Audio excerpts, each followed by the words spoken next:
तो दोस्तों एनटीपीसी ने अपने क्वार्टर फोर के नंबर को डिस्क्लोज कर दिया है। तो चलिए देखते हैं क्या है क्वार्टर फोर के नंबर्स के अंदर। लेकिन उससे पहले बता दूं, कंपनी को से ₹3.5 के हिसाब से डिविडेंड देने की भी अनाउंसमेंट की गई इस क्वार्टर में। चलिए नंबर देख लेते हैं। डाटा क्रॉस में है तो देखिए पिछले क्वार्टर में कंपनी 40,643 करोड़ का रेवेन्यू जनरेट की थी ऑपरेशन के थ्रू। पिछले साल 43,903 करोड़ के आसपास जबकि अभी देखते हैं तो कंपनी का रेवेन्यू 43,110 करोड़ आपको जाता हुआ देखने को मिला। तो साल दर साल जाते हैं, साल दर साल कंपनी के रेवेन्यू के अंदर एक हल्की सी गिरावट आपको देखने को मिली।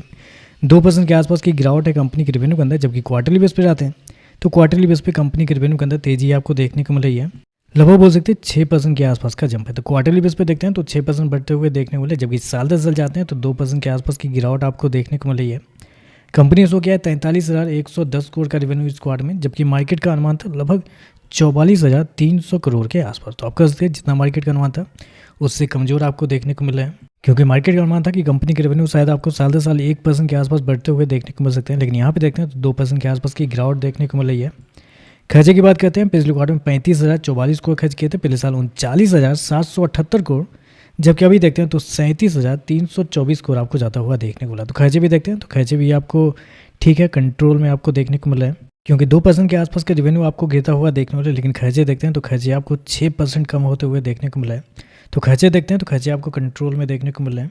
चलिए कंपनी का प्रॉफिट क्या निकलता है वो देखते हैं। तो देखिए पिछले क्वार्टर में कंपनी 4,986 करोड़ के प्रॉफिट थी, पिछले साल 5,778 करोड़, जबकि अभी देखते हैं तो बढ़ के 8,747 करोड़ आपको जाता हुआ देखने को। तो प्रॉफिट के अंदर देखते हैं एक बड़ी तेजी आपको देखने को मिली है। लगभग बोल सकते हैं 50% के आसपास का जंप है कंपनी के प्रॉफिट के अंदर। जबकि क्वार्टरली बेस पे जाते हैं तो यहाँ पे लगभग 75% के आसपास का जंप आपको देखने को मिला। तो प्रॉफिट के अंदर देखते हैं एक बड़ी तेजी है साल दर साल, क्वार्टर क्वार्टर दोनों। हालांकि इतना बड़ा प्रॉफिट होने के पीछे का रीज़न कुछ एडजस्टमेंट आपको देखने को मिला है, क्योंकि टैक्स देखने के लिए जाते हैं इस क्वार्टर में तो कंपनी को टैक्स लगे नहीं है। कंपनी को टैक्स रिटर्न आपको देखने को मिला 8,737 करोड़ का एक भारी भरकम अमाउंट कर सकते हैं आपको कंपनी को टैक्स रिफंड के रूप में मिले इस क्वार्टर में।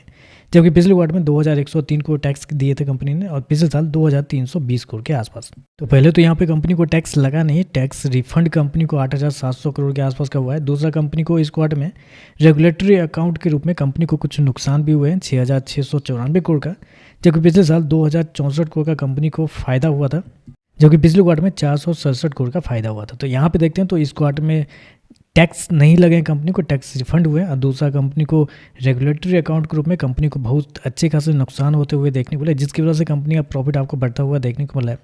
क्योंकि ऑपरेटिंग प्रॉफिट देखते हैं तो पिछले क्वार्टर में 6,628 करोड़ के आसपास, पिछले साल 6,034 करोड़, जबकि अभी देखते हैं तो बढ़ के 6,704 करोड़ आपको जाता हुआ देखने को। तो ऑपरेटिंग प्रॉफिट देखते हैं तो ऑपरेटिंग प्रॉफिट आपको बढ़ते हुए देखने में लगभग 11% के आसपास का जंप आपको देखने को मिला है। क्वार्टरली बेस पर आते हैं तो यहाँ पे भी कंपनी का ऑपरेटिंग प्रॉफिट आपको बढ़ते हुए देखने को मिला, 1.5% के आसपास का जंप है। तो कंपनी का ऑपरेटिंग प्रॉफिट देखते हैं तो आपको साल दर साल, क्वार्टर क्वार्टर दोनों बढ़ते हुए देखने को मिले हैं। हालांकि कंपनी का नेट प्रॉफिट 8,747 करोड़ के आसपास है, जबकि मार्केट का अनुमान था 5,000 करोड़ से लेकर 5,300 करोड़ के आसपास। तो आप कह सकते हैं मार्केट का अनुमान से बेहतर है, लेकिन इसके अंदर बहुत सारे एडजस्टमेंट भी आपको देखने को मिले हैं। ईपीएस की बात करते हैं, पिछले क्वार्टर में ₹4.66 के आसपास है, ₹5.14 के आसपास, पिछले साल ₹5.96। अभी देखते हैं तो ₹9.02 आपको जाता हुआ देखने को मिला। और अगर मार्जिन की बात करते हैं तो कंपनी का ऑपरेटिंग मार्जिन जो पिछले साल 21% के आसपास था, अभी देखते हैं तो 24% है, जबकि पिछले क्वार्टर में 22% के आसपास। जबकि नेट मार्जिन देखते हैं तो नेट मार्जिन के अंदर एक बड़ी तेजी है, क्योंकि बहुत सारे एडजस्टमेंट आपको देखने को मिला है। ओवरऑल अगर देखा जाए तो रेवेन्यू कुछ खास आपको देखने को नहीं मिले हैं, लेकिन प्रॉफिट देखते हैं तो प्रॉफिट के अंदर एक अच्छी खासी तेजी आपको देखने को मिले, ऑपरेशन लेवल और नेट लेवल दोनों पे। तो देखते हैं मार्केट इस नंबर पर कैसे रिएक्ट करता है। वीडियो पसंद आए तो लाइक कीजिएगा, साथ में साथ चैनल को सब्सक्राइब जो कीजिएगा।